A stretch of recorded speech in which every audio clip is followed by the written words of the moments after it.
The Zimbabwe Election Support Network is also advocating for electoral reforms. So we came out with the 10-point plan, and it mainly towards enhancing the credibility and democratic elections in Zimbabwe. So in terms of our hashtag is the will to reform. The first one is where we call the government to immediately align the electoral laws to the constitution. The second issue is where we call for the creation of a conducive electoral environment and also setting up of effective mechanisms to resolve electoral disputes. The third one, we are calling for the enhancement of the independence and capacity of the Zimbabwe Electoral Commission, where we are calling for the government to give them adequate money, adequate funding, adequate resources on time. Then the fourth issue is where we are calling for an inclusive voter registration process, which will lead to a clean voters roll and accessible to all key stakeholders. The other issue, we're calling for comprehensive, inclusive, and continuous voter education.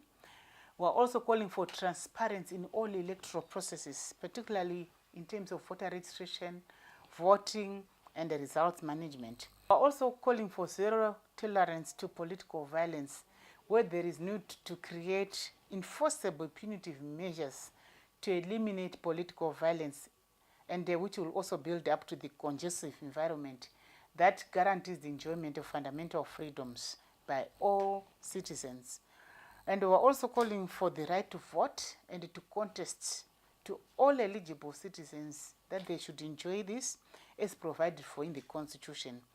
And we're also calling for the strengthening of conflict management mechanisms at all levels of the electoral cycle, which is to reconstitute the electoral court to conform to section 183 of the Constitution, and also to make sure that the special investigative committee must be activated for all elections.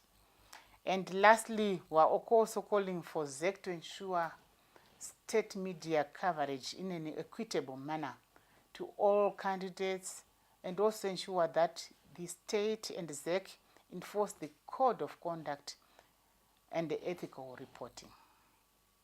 Lastly, that observers must be accredited on time for the voter registration process and throughout the electoral cycle, and also that the security of observers should be guaranteed.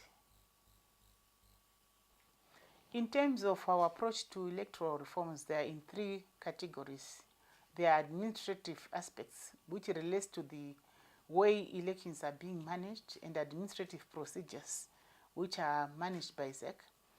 Then the second aspect is at the political level, where we are targeting the environment, issues to address intimidation, fear among the electorate, and also looking at the role of different stakeholders like the traditional leaders, etc.